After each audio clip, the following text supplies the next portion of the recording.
Le flic n'a pas seulement menti. Il a joué une scène au milieu d'une salle d'audience silencieuse.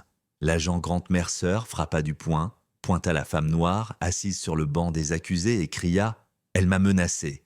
Elle est dangereuse ». Les jurés sursautèrent, les appareils photo crépitèrent, la procureure sourit, prête à la démolir. Tout le monde pensait assister à une condamnation ordinaire. Mais la femme que Mercer tentait d'enterrer se leva lentement, ouvrit un portefeuille noir de crédentials, et lorsque l'insigne scintilla sous la lumière fluorescente, la salle cessa de respirer. L'agent Grant Mercer entra dans la salle 6B avec l'assurance d'un homme convaincu que le verdict était déjà imprimé. Il redressa les épaules, scruta les jurés et laissa un sourire lent, arrogant, s'étirer sur son visage. À la table de la défense, Lyra Cole resta calme, stable, insondable. Si la salle s'attendait à voir la peur, elle n'en trouva aucune dans ses yeux. Le juge hocha la tête. « Poursuite, vous pouvez commencer. » La procureure se leva. « Agent Mercer, veuillez décrire le comportement de la prévenue. » Mercer avança comme s'il entrait sous un projecteur. « Elle a été hostile dès le moment où je l'ai approchée, dit-il.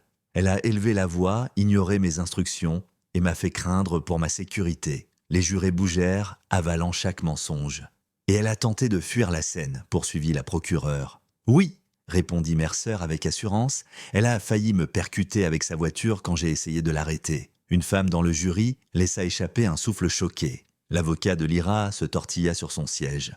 La procureure continua. « Diriez-vous que c'était un incident isolé ?» Mercer ricana. « Pas du tout. Certaines personnes ne respectent pas l'autorité. Elles cherchent volontairement l'escalade. » Plusieurs jurés acquiescèrent, déjà convaincus. Lyra ne broncha pas. Finalement, la procureure recula. L'accusation a terminé. Le juge soupira. « Défense ?» L'avocat de Lyra se leva maladroitement. « Votre honneur, mademoiselle Cole souhaite témoigner. » Mercer sourit et s'affala sur sa chaise, les bras croisés, sûr de gagner facilement. Lyra se leva. Il n'y avait ni peur ni hésitation, juste une détermination tranquille qui fit pencher la salle en avant sans s'en rendre compte.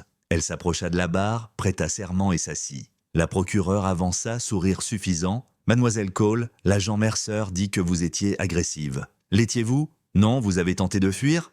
Non, vous êtes devenue hostile ? Non, la procureure leva les yeux au ciel. Avez-vous une explication à votre comportement ? Lyra répondit calmement « Oui, et je présenterai des preuves pour l'appuyer. » Elle fouilla dans sa mallette. Mercer se pencha, s'attendant à quelque chose de ridicule, un détail inutile qu'il pourrait tordre. Mais au lieu de cela, Lyra sortit un portefeuille noir fédéral.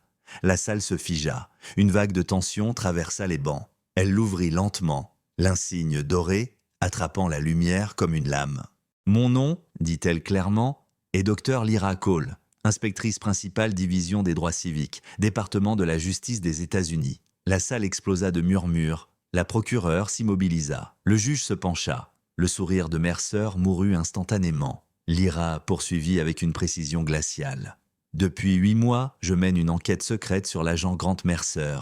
Les charges incluent faux rapport de police, profilage racial, obstruction à la justice et parjure répétée. Une vague de choc déferla. Elle posa un épais classeur sur la barre. Voici un dossier documenté de 17 incidents précédents, où l'agent Mercer a fabriqué des accusations contre des citoyens noirs. Mercer bondit. « C'est un coup monté. Elle ment. Asseyez-vous » aboya le juge. Lyra ouvrit le classeur. Dans un cas, Elder Washington a été accusé d'avoir crié des menaces. La vidéo la montre chuchotant des excuses, gémissement dans la salle. Dans un autre, un adolescent a été accusé de résistance à l'arrestation. La vidéo montre qu'il était inconscient dès le début. Les jurés fixaient, horrifiés. Lyra referma le classeur et leva une tablette. « Et maintenant, passons à mon contrôle routier. » Elle toucha l'écran. Les moniteurs de la salle s'allumèrent. La caméra d'une boutique voisine montrait tout. Mercer approchant agressivement. Mercer criant en premier. Mercer posant la main sur son arme sans raison. Lyra immobile, calme, main visible. Sa voix était stable dans la vidéo. « Pourquoi suis-je arrêté ?» La voix de Mercer, paniquée, forte. La vidéo s'arrêta. Un silence tonna dans la salle. Lyra se tourna vers le juge. « Dans le cadre de mon enquête, chaque mensonge dit aujourd'hui par l'agent Mercer a été documenté selon les protocoles fédéraux. Son témoignage constitue un parjure criminel. » La procureure chuchota. « Votre honneur, je ne savais pas. » Mercer recula en trébuchant. « Juge, arrêtez-la. Elle ne peut pas. » Lyra sortit un dernier dossier. Voici des mandats fédéraux autorisant l'arrestation immédiate de l'agent Grant Mercer pour parjure, falsification de preuves, complot visant à violer les droits civiques et inconduite sous couvert d'autorité. Les portes de la salle s'ouvrirent, 2 marshals américains entrèrent. Grant Mercer, dit le marshal principal, vous êtes en état d'arrestation fédérale. Mercer paniqua. Non, non, c'est impossible. Juge, faites quelque chose. Le juge ne bougea pas. Emmenez-le.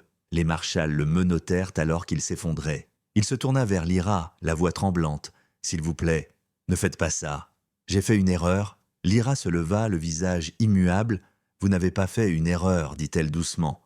Vous avez répété un schéma 17 fois. Et vous pensiez que personne que vous cibliez n'aurait jamais le pouvoir de vous exposer. Les jambes de Mercer lâchèrent, les marshals l'entraînèrent hors de la salle. Lorsque les portes claquèrent, le juge déclara « Les charges contre mademoiselle Cole sont entièrement abandonnées. L'audience est levée. » Lyra ramassa son classeur et sa tablette, passa devant la procureure pétrifiée, devant les jurés tremblants, et entra dans le couloir déjà rempli de journalistes. Pour la première fois de la matinée, elle laissa échapper un souffle maîtrisé. La justice n'avait pas simplement été rendue.